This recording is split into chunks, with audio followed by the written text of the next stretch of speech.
I want to borrow a book from the McGill Library. How do I do it? Your McGill ID card is your library card. A self-check machine is in every library branch. You can use these machines whenever the library is open. Scan your ID card. Find the McGill barcode on the book. Scan the McGill barcode, making sure the spine of the book touches the edge of the machine as you scan.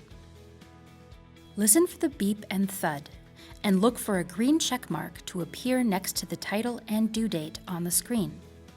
The borrowing information should be highlighted in green. Either scan more items or touch the Finish button. Select your method of receipt, print or email, or select No Receipt if none is needed. You can also borrow at the information desk during service hours. With the exception of course reserves, you can return books at any library branch. To find out how many books you can take out and for how long, visit the library webpage or ask a library staff member. Visit our website and follow us for the latest news, announcements, and events. Thank you for watching.